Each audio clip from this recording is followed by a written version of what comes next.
The space around the dying human ship was cold and dark. Captain Zethkara watched through the viewing screen of his vessel as the human colony ship drifted helplessly.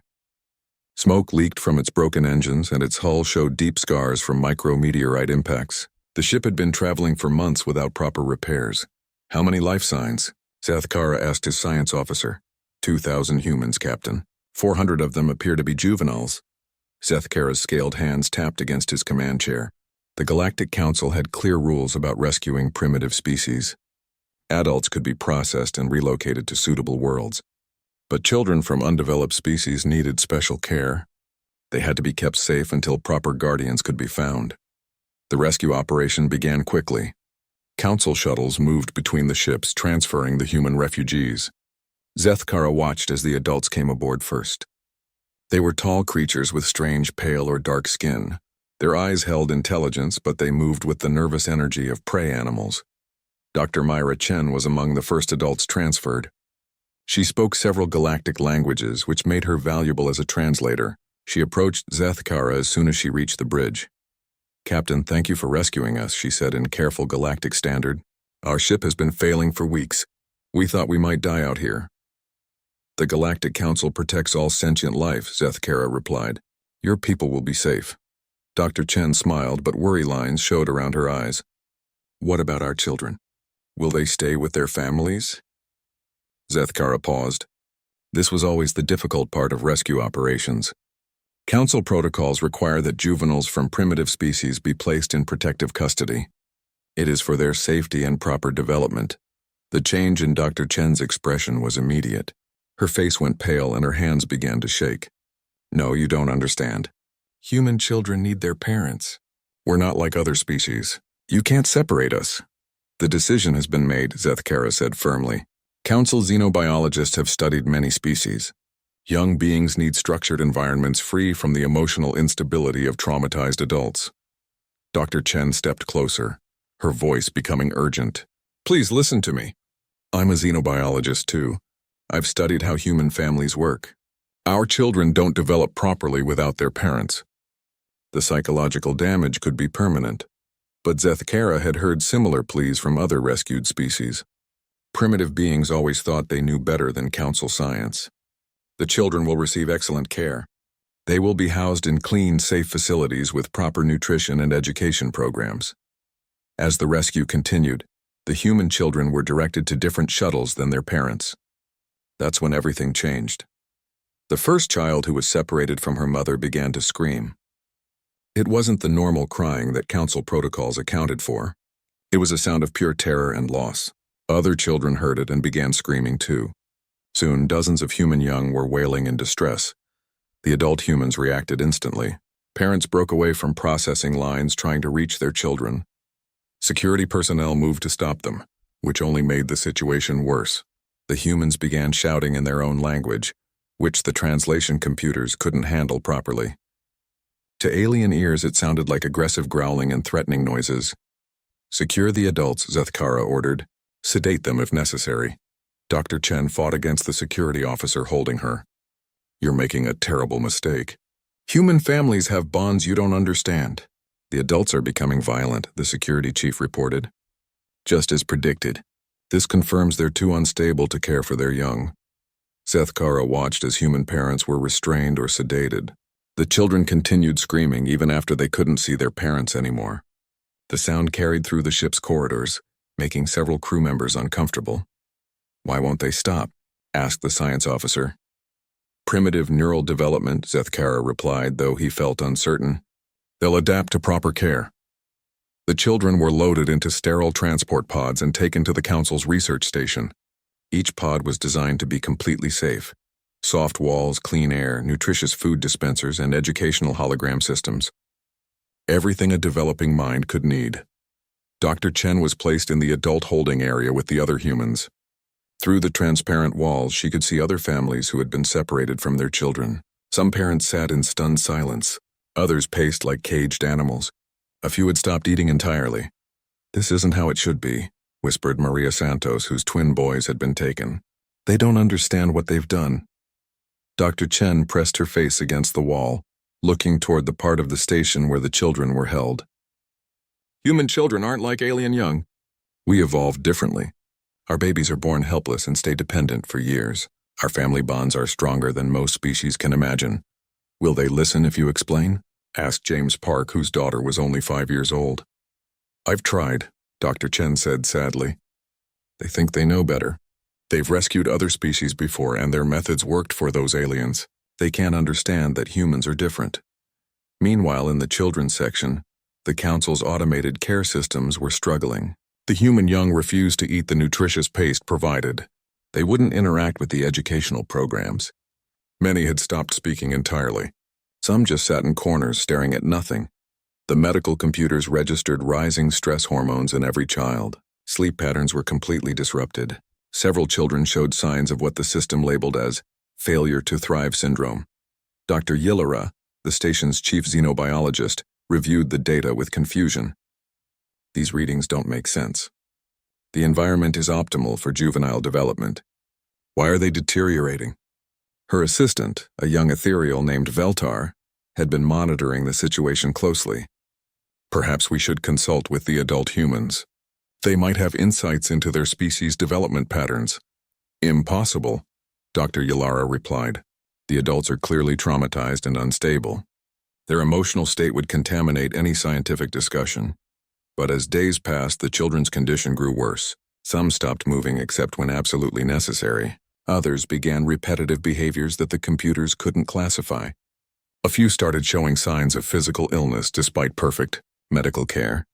Dr. Chen was brought in for questioning after she managed to send an unauthorized message through the station's communication system. The message was just 3 words long, but it had somehow reached several different parts of the galaxy before being stopped. What did you transmit? Zethkara demanded. Dr. Chen looked directly at him with eyes full of pain and anger. I told the truth. I sent a message saying they caged children. 3 words that every species in the galaxy needs to hear. You violated communication protocols. I warned people about what you're doing here, Dr. Chen said. You've made a mistake that you don't understand yet. Human children need their families. Every day you keep them separated causes damage that might never heal. Zethkara felt a strange chill in his blood. Something in the human's voice suggested consequences he hadn't considered. The children are receiving excellent care. Are they? Dr. Chen asked. Check your medical data. Are they thriving? Are they healthy? Are they developing normally? For the first time, Zethkara realized he should look at the actual results of their care. The numbers he saw made his scales turn pale. The human children were dying slowly, despite every effort to keep them healthy. Dr. Chen saw his expression change. You don't understand what you've done, she said quietly, and I'm afraid you're about to find out. Ambassador Kretal was reviewing trade agreements when the priority message arrived. The ethereal being's crystalline body hummed softly as data flowed through their consciousness. Most messages from their spy network contained routine intelligence about council activities. This one was different. The transmission was short and badly damaged. It came from somewhere in council space, sent by someone using emergency frequencies. Most of it was scrambled, but 3 words came through clearly. They caged children. Kretal's entire body resonated with alarm. Those 3 words meant something terrible to anyone who understood humans. The ethereals had been among the first species to make contact with humanity, and they had learned important lessons about human nature. Within minutes, Kretal was sending encrypted messages across the galaxy. The first went to war leader Gazak of the Vorthak Empire.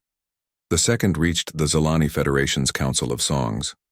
The third was directed to the mysterious Omega Sentinels, though no one expected a response from those ancient beings. On the Vorthak homeworld, Gazak received the message while training his newest warriors. The massive alien's forearms stopped moving as he read the brief communication. Around him, young Vorthak soldiers noticed their leader's sudden stillness. War leader, asked one brave recruit. What news? Gazak's voice rumbled like distant thunder. Summon the fleet commanders. Send word to every ship captain in Vorthak space. The humans may need our help. Are they under attack? Another soldier asked. Worse, Gazak replied. Someone has harmed their young. The recruit looked confused. But humans fight each other all the time. Their young must be used to conflict. Gazak turned to face his soldiers, his ancient eyes glowing with dangerous knowledge. Listen well, young ones. Humans war among themselves, yes. They compete and argue and sometimes kill each other. But touch their children, and every human becomes your enemy.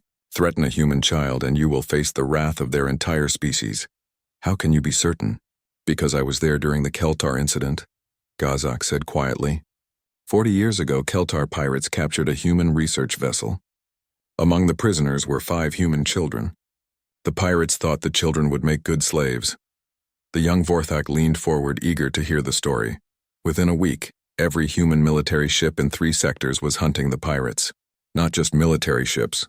Civilian vessels, research stations, even hospital ships joined the search. The humans offered rewards so large that half the galaxy started looking for those children. What happened to the pirates? Gazak's expression grew dark. The humans found them. What was left of the pirate base became a navigation hazard that we still mark on star charts. The children were returned safely to their families. That's when I learned never to underestimate human protective instincts. Meanwhile, in Zalani space, the Council of Songs was composing new music. The Zalani were a species that communicated through complex melodies, and they had developed a sophisticated understanding of emotional resonance across different species.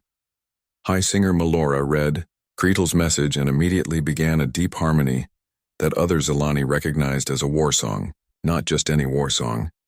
This was the melody reserved for conflicts that threatened the fundamental order of civilization. "Why do you sing the darkness song?" asked singer Yillith. "Because darkness comes," Melora replied through harmonics. "The council has separated human young from their parents. The humans will not accept this. But the council follows proper protocols for primitive species." Melora's song shifted to patterns of sadness and warning. "Humans are not like other species. Their family bonds run deeper than most races can understand. To separate their young is to commit an act of war against their entire civilization." Other Zalani joined the song, adding layers of meaning. Soon the melody was being transmitted across Zalani space, warning their people that a great conflict was coming. In the depths of space, something else stirred. The Omega Sentinels were beings of pure energy who had existed since before most current civilizations arose. They rarely interfered in galactic affairs, preferring to observe and record the rise and fall of younger species. But one Sentinel had been watching humanity with particular interest. It called itself the Memory of Justice, and it had studied human behavior patterns for centuries. When Kreetl's message reached the Sentinel network, the Memory of Justice began to manifest in physical space for the first time in 3,000 years. Other Sentinels noticed the manifestation with surprise. "Why do you take form, Memory of Justice?" asked the Keeper of Peace. "Because an ancient law is being broken," came the reply. "The Galactic Council has committed an act that violates principles older than their civilization." "What principles?" "The protection of young. Every successful species develops strong protective instincts for their offspring. But humans took this instinct and made it the foundation of their entire social structure. To harm human children is to attack the core of everything they are." The Keeper of Peace pulsed with uncertainty. "Should we intervene?" "We may not need to," the Memory of Justice replied. "I believe the humans will handle this themselves. But if they require assistance, yes, we will help them." Back in Council space, Dr. Chen's short message had reached more recipients than anyone realized. Human monitoring stations picked up fragments of the transmission. Merchant vessels carried rumors. Even species that had never met humans heard whispers about children being caged. Admiral Sarah Torres was commanding a routine patrol in human space when the news reached her. The transmission came through unofficial channels. A message from a Vorthak trader who had heard the story from an ethereal diplomat. Torres read the report 3 times before accepting what it said. Then she activated the fleet's emergency communication system. "All vessels, all colonies, all stations." Her voice carried across human space. "Priority Alpha emergency. Code Crimson. The Galactic Council has taken human children from their families. They have our young." The response was immediate and unprecedented. Mining ships abandoned their operations and began retrofitting themselves with whatever weapons they could find. Luxury cruise vessels started installing defensive systems. Research stations recalled their survey teams. Even civilian transport ships began changing course toward Council space. Captain Elena Vasquez was hauling grain shipments when the message reached her cargo vessel. She looked at her crew. 3 humans and 2 friendly Vorthak who worked human trade routes. "Well, people," she announced, "looks like we're not delivering grain anymore." "What's the plan, Captain?" asked her engineer. "We're going to get our children back," Vasquez replied grimly, "and anyone who tries to stop us is going to regret it." Similar conversations were happening on thousands of ships across human space. Families who had been feuding for generations put aside their differences. Corporations that competed fiercely began sharing resources. Political enemies found themselves working together. Dr. James Wright was conducting research on a remote science station when the call came. He was studying peaceful alien plant life, about as far from military action as a human could get. But when he learned that human children were being held against their will, he started packing his equipment. "Where are you going?" asked his research partner, a curious being called Hesh. "To help bring our children home," Wright replied. "But you're a botanist, not a soldier." Wright looked at his alien friend with sad eyes. "Hesh, you don't understand. When human children are threatened, every human becomes a soldier. It doesn't matter what we normally do for work. It doesn't matter if we've never fired a weapon. Our children need us, so we go." Hesh watched as the peaceful scientist transformed into something harder and more determined.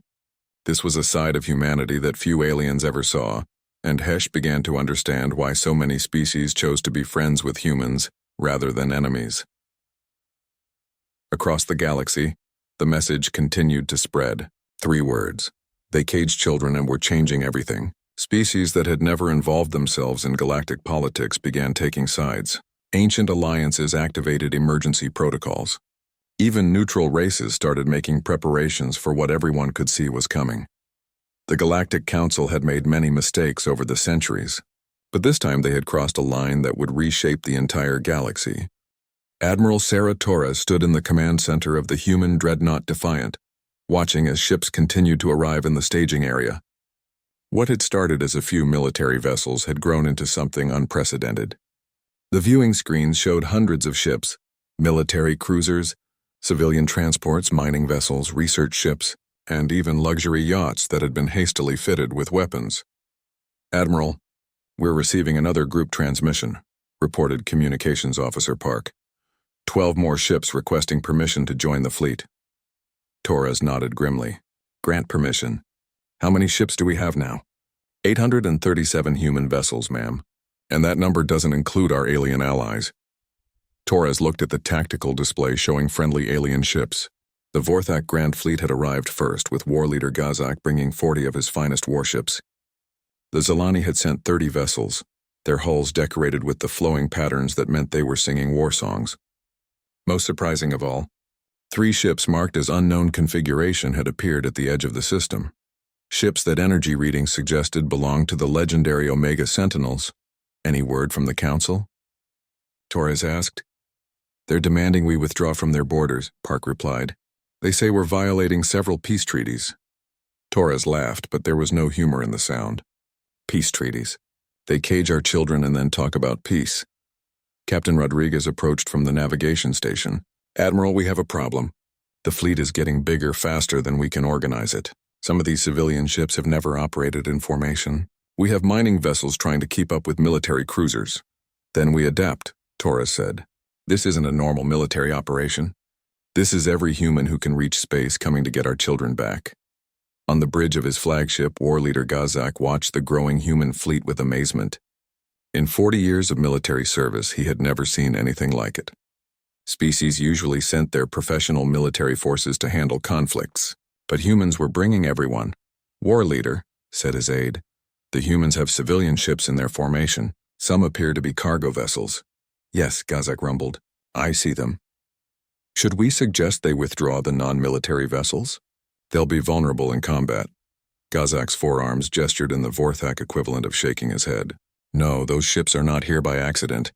Every human vessel in this fleet is here because human children are in danger. To suggest some of them leave would be to misunderstand everything about human nature." The aide looked confused. "But surely they would be more effective with just military ships." "Effectiveness isn't the point," Gazak explained. "This is about something deeper than military strategy. Watch and learn, young one. Today you will see why humans are the most dangerous species in the galaxy when their children are threatened." Aboard a converted grain transport called Lucky Strike, Captain Elena Vasquez was checking weapon systems that had been installed just days earlier. Her crew worked frantically to make their civilian ship ready for what everyone knew was coming. "Captain," called her Vorthak engineer, "Kortak, the plasma conduits are holding. But these weapons weren't designed for this hull. If we fire everything at once, we might damage our own engines." "Then we'll fire everything once and make it count," Vasquez replied. "Kortak, how long have you worked human trade routes?" 6 years, Captain." "In that time, have you ever seen humans back down when their families were threatened?"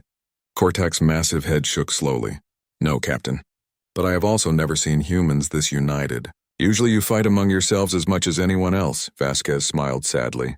"That's because you've never seen us when our children are in danger. We can fight each other all we want, but threaten a human child and you'll find out that every human is part of the same family." Similar conversations were happening throughout the fleet. On research vessels, scientists were learning to operate defensive systems. On luxury ships, wealthy passengers were volunteering to man weapon stations. On mining ships, crews were figuring out how to use industrial equipment as weapons. Dr. James Wright, the botanist who had joined the fleet in his research vessel, was working with a team of other scientists to modify their equipment. "If we can reconfigure the atmospheric processors, we can create a disruption field that might confuse their sensors," he explained to the group. "James," said Dr. Lisa Chen, a marine biologist, "6 months ago you were studying flower pollination patterns. Now you're designing weapons." Wright looked up from his work with steel in his eyes. "6 months ago, no one had caged human children. Lisa, I've spent my whole career studying life and how it grows, but I also understand that some things are worth fighting for." The alien members of the fleet watched these transformations with growing amazement. Species they had known as traders, researchers, and diplomats were revealing warrior instincts that few had suspected existed. On the Zalani vessel Song of Distant Stars, high singer Melora was composing new harmonies as she watched the human fleet organize itself. Her music contained notes of wonder and admiration, mixed with warnings about the storm that was coming. "Why do you sing such complex melodies?" asked a younger Zalani. "Because I am witnessing something that has never happened before," Melora replied through song. "Humans are showing us what it means to truly care for their young.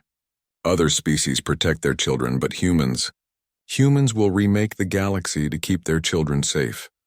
The most mysterious addition to the fleet came when 3 Omega Sentinel vessels fully materialized at the edge of the system. These beings of pure energy rarely took physical form, and when they did, it usually meant something of cosmic importance was happening. Admiral Torres received a communication from the lead Sentinel ship, not through normal radio channels, but directly into the minds of every human in the fleet. "We are the memory of justice, the keeper of truth and the guardian of ancient laws," the voice said. "We have come to witness what unfolds here, and if necessary, to ensure that justice is served." Torres found herself speaking directly to beings older than human civilization. "Why are you here?" "Because the Galactic Council has violated principles that existed before their species learned to make fire," came the reply. "The protection of young is not just a biological instinct. It is a fundamental law of existence. What they have done to human children threatens the moral foundation of galactic civilization. Will you help us get our children back?" "We will do what justice requires," the memory of justice replied. "But we believe humans will show the galaxy something important today. We are here to make sure everyone sees it clearly." Back on the Council research station, Captain Zethkara was receiving increasingly urgent reports from his government.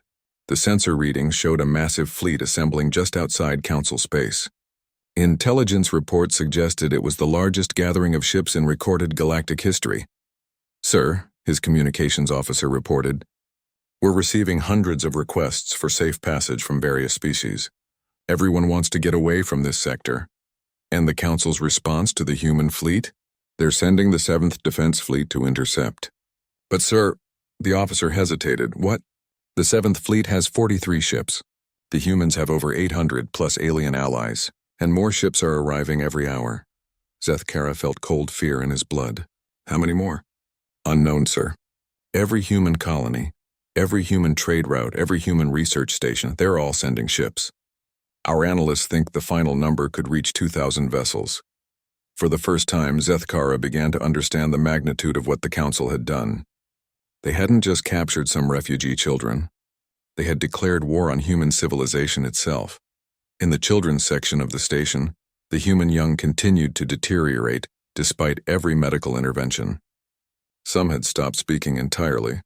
Others showed signs of deep psychological trauma that the automated systems couldn't treat.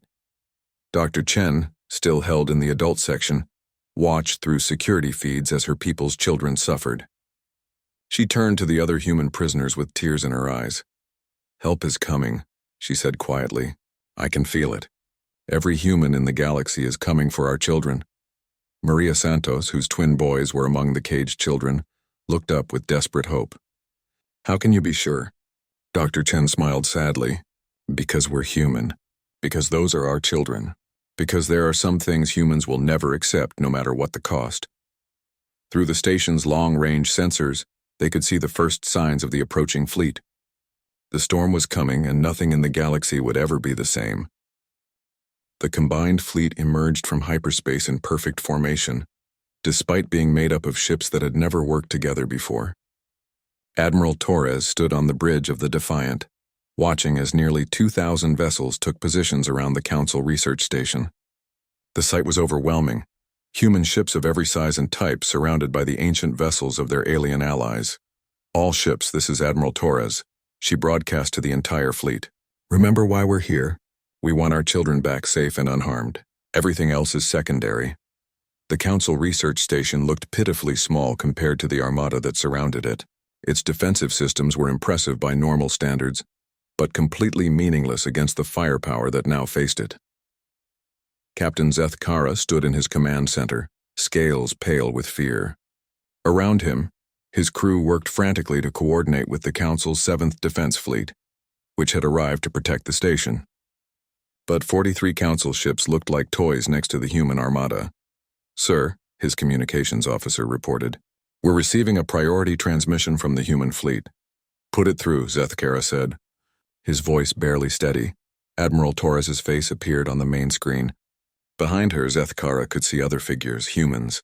Forthak, Zelani, and something that looked like pure energy in a vaguely humanoid shape. "Captain Zeth Kara," Torres said calmly, "I am Admiral Sarah Torres of the Human Colonial Defense Force. I believe you have something that belongs to us." "Admiral Torres," Zeth Kara replied, trying to sound official, "you are in violation of Council space. Your fleet must withdraw immediately." Torres's expression didn't change. "Captain, let me be very clear about something. We're not here to discuss jurisdiction or treaties or diplomatic protocols. We're here for our children. You will return them to us. Now." "The juveniles are being cared for according to Council protocols," Zeth Kara said desperately. "They are safe and receiving proper treatment." The figure of pure energy stepped forward. When it spoke, its voice seemed to come from everywhere at once, resonating through multiple dimensions of space. "I am the memory of justice," the being said. "I have existed for 50,000 years. I have watched civilizations rise and fall. I have seen species learn wisdom and others destroy themselves through folly. What you have done here violates laws older than your civilization." Zeth Kara's crew stepped back from their stations in fear. Omega Sentinels were legendary beings that most species considered myths. "The Council follows established procedures," Zeth Kara stammered. "There are laws deeper than your procedures," the memory of justice replied. "Some truths are universal across all species, all time, all space. The protection of young is one of those truths. You have committed an act that threatens the moral foundation of galactic civilization." War Leader Gazak's massive form appeared on the screen next to Torres. "Captain Zeth Kara, you know me. I am Gazak the Ancient of the Vorthak Empire. 40 years ago, I learned what happens when human children are threatened. I warned my people then never to make this mistake. Today, you will learn the same lesson." Ambassador Kretal's crystalline body chimed with harmonics of sadness and warning. "The Ethereal Collective has studied human psychology for centuries. We understand what you have done. You have not simply captured some refugee children. You have attacked the very core of human identity. This is insane," Zeth Kara protested. "They're just children from a primitive species." The silence that followed his words was more terrifying than any threat. Torres' eyes became hard as steel. "Just children?" she said quietly. "Captain, you clearly don't understand what you're dealing with. Those children you're holding are the future of humanity. They are our hopes, our dreams, our reason for existing. You didn't capture prisoners. You declared war on our entire species. High singer Melora's voice joined the communication, her complex harmonies carrying meanings that transcended language. Even through the translation system, her song conveyed concepts of protection, family bonds, and the terrible consequences of threatening the innocent. The Zilani have composed death songs, Torres translated. That means they're prepared to die fighting for our children. Captain, do you understand what's happening here? Species that have never worked together before are united in one cause, getting human children back to their families. Zethkara looked at his tactical display. The numbers were overwhelming. His station had defensive capabilities designed to handle small raids or individual warships. The fleet surrounding him could reduce the station to atoms in minutes.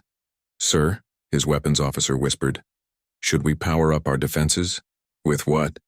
Zethkara replied bitterly. We have 43 ships and some station weapons. They have 2,000 vessels and weapons we've never seen before. But the humans weren't finished making their point. Torres stepped aside and Dr. Chen appeared on the screen. She had been released from the holding cells and brought to the human flagship. Captain Zethkara, Dr. Chen said, I tried to warn you. Human children aren't like other species. We don't abandon our young when they're threatened. We don't negotiate their safety. We don't accept substitutes or compromises. Dr. Chen, surely you can make your people see reason, Zethkara pleaded. Dr. Chen shook her head sadly. Captain, you still don't understand. Every human in this fleet would die before leaving our children in cages. Every alien species here has chosen to stand with us because they understand what you've done. You've committed an act so fundamentally wrong that it has united enemies, turned civilians into warriors, and brought legendary beings out of hiding. The memory of justice stepped forward again. Captain Zethkara, I will explain this simply. In 50,000 years of existence, I have seen many mistakes that species make. Most can be corrected through diplomacy, negotiation, or time. But some mistakes change the fundamental nature of civilization itself. I don't understand. You have shown the galaxy what happens when an established government cages the children of another species. Every race watching this will remember. Every civilization will take note.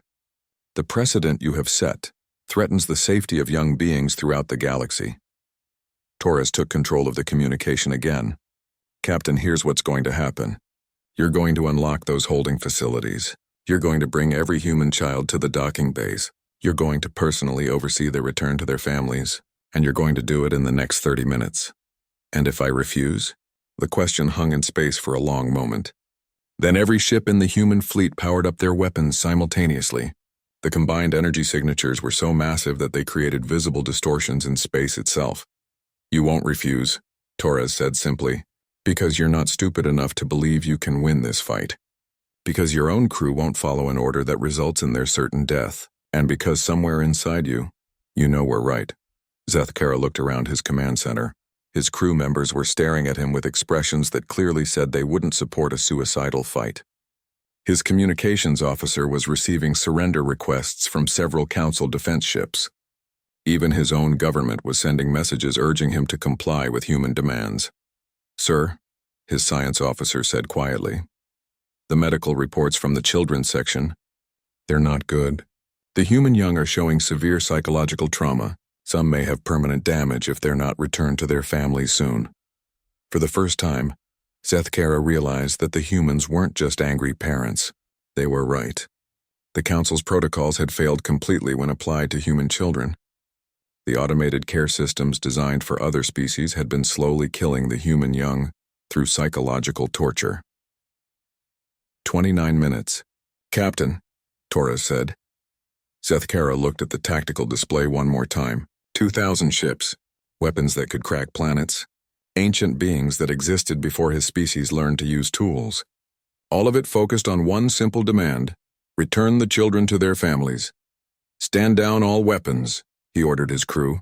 Open the docking bays. Begin transferring the human children to their families immediately. The relief that washed over the human fleet was almost tangible, but Torres wasn't finished.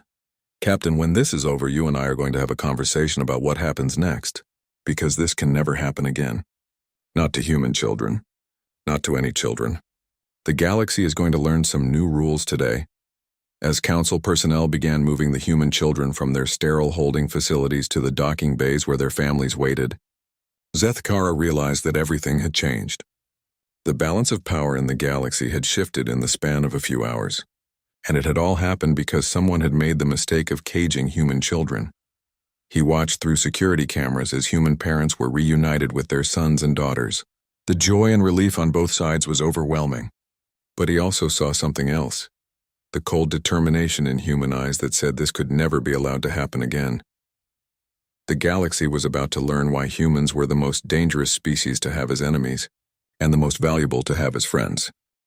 3 weeks after the confrontation at the research station, the emergency session of the Galactic Council convened on the neutral world of Centauri Prime. Representatives from hundreds of species filled the massive assembly hall, but everyone's attention focused on the human delegation seated in the center of the chamber. Dr. Chen sat at the primary speaking podium, flanked by Admiral Torres and Ambassador Kretal. Behind them, War Leader Gazek and High Singer Melora took positions representing their species' continued alliance with humanity. Most remarkably, 3 Omega Sentinels had manifested in physical form at the back of the chamber, the first time in recorded history that they had attended a council session. Council Prime Minister Valdric called the session to order, his voice shaking slightly as he spoke. This emergency assembly has been called to address the recent incident involving human refugees and the protocols for handling primitive species. Dr. Chen stood slowly, her presence commanding immediate silence throughout the hall. When she spoke, her words were broadcast to every corner of the galaxy. Honorable representatives, she began.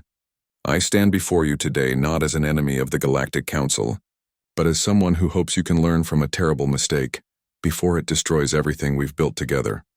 Murmurs rippled through the assembly. Many species had expected angry demands for revenge or reparations. Instead, they heard something that sounded like teaching. 3 weeks ago, Council forces separated 400 human children from their families.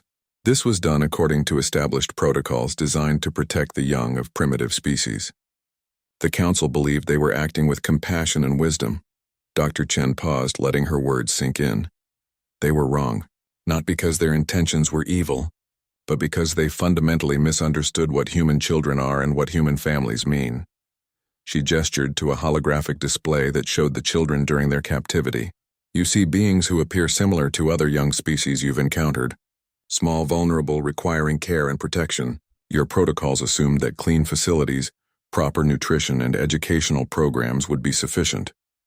The display changed to show the medical data from the children's detention. What you couldn't measure was the psychological damage being inflicted every moment. Those children were separated from their parents. Human young don't just need food and shelter, they need the emotional connection to their families to survive. A representative from the Caldari Union raised a tentacle. Dr. Chen, many species form family bonds. Our protocols account for this by providing emotional support through trained caregivers. Dr. Chen nodded respectfully. And for many species, that works perfectly. But humans evolve differently. Our children are born more helpless than most species. They remain dependent longer. To compensate, we developed family bonds so strong that separation can cause permanent psychological damage. She gestured again, and the display showed brain scans from the human children during captivity. These images show what happens to a human child's developing neural pathways when separated from their parents. The damage you see here would have been irreversible within weeks. Shocked whispers filled the chamber. The brain scans showed deterioration that no one had expected from simple family separation. But the real lesson, Dr. Chen continued, isn't about human biology. It's about what happened when our children were threatened. The display changed to show the massive fleet that had assembled at the research station. In less than 2 weeks, nearly 2,000 ships converged on a single location. Military vessels, civilian craft, cargo ships, research stations. Everything that could fly came to rescue our children. War Leader Gazak stood and spoke in his deep, rumbling voice. I have fought in 17 major conflicts across 4 decades of military service. I have never seen anything like the human response to their children being threatened. It wasn't just military action. It was their entire civilization mobilizing as one. High Singer Melora added her voice, her harmonics carrying emotional undertones that most species could feel. even without understanding her language. The Zilani have studied emotional resonance for centuries. What we witnessed in human space was unprecedented. Perfect unity across their entire species, driven by a single purpose. Dr. Chen reclaimed the podium. Representatives, you've studied our wars, our conflicts, our tendency toward violence. You see us fight each other and think you understand human nature, but you miss the most important truth about our species. She gestured toward the children who sat with their families in the gallery. Every human civilization, regardless of culture, regardless of history, regardless of politics, has one absolute law: harm our children, and we will move stars to stop you. The chamber fell completely silent. It doesn't matter if we're fighting a civil war among ourselves. Threaten a human child, and every human becomes your enemy. It doesn't matter if we're strangers from different worlds. Attack our young and we become family. Ambassador Kretal stood, their crystalline form chiming softly. The ethereal collective has monitored human space for generations. We have seen humans fight brutal wars against each other, but the moment their children were threatened, every conflict stopped. Enemies became allies. Competitors shared resources. Ancient grudges were forgotten instantly. That's the real lesson here, Dr. Chen said. You didn't just make a mistake about human-child psychology. You discovered the one thing that can unite our entire species instantly and completely. Prime Minister Valdrick leaned forward nervously. Dr. Chen, what does humanity want from this council? Dr. Chen smiled sadly. We want to make sure this never happens again. Not to human children. Not to any children. We want new protocols that recognize that different species have different needs. She gestured to the Omega Sentinels at the back of the chamber. The memory of justice has explained that the protection of young is a universal principle that transcends law and politics. Today we're asking the Council to codify that principle into galactic law. The memory of justice spoke, its voice resonating through dimensions of space that most species couldn't perceive. For 50,000 years, civilizations have risen and fallen based on how they treat their most vulnerable members. The test of any government is not how it treats its strongest citizens, but how it protects its youngest. Dr. Chen nodded. We propose the Universal Child Protection Act. Any species' children must be cared for according to that species' own cultural and biological needs. No child of any race will ever again be separated from their families without the explicit consent of their own people. Representative after representative stood to voice support for the proposal. The vote, when it came, was unanimous. The first unanimous vote in council history. But Dr. Chen wasn't finished. There's one more thing you need to understand. Today you've seen what humans will do when our children are threatened. You've seen our entire species unite. You've seen our allies stand with us. You've seen ancient beings emerge from hiding to support us. She looked directly at Prime Minister Valdrick. You've learned that humans consider all children to be part of our extended family. Threaten the young of our allies and you'll get the same response you saw 3 weeks ago. The implications of her words sank in throughout the chamber. Humanity wasn't just protecting human children. They were extending that protection to the children of every species that stood with them. War leader Gazak stepped forward. The Vorthak Empire formally requests that our children be included under human protection protocols. High singer Melora's harmonics echoed the same request for the Zilani Federation.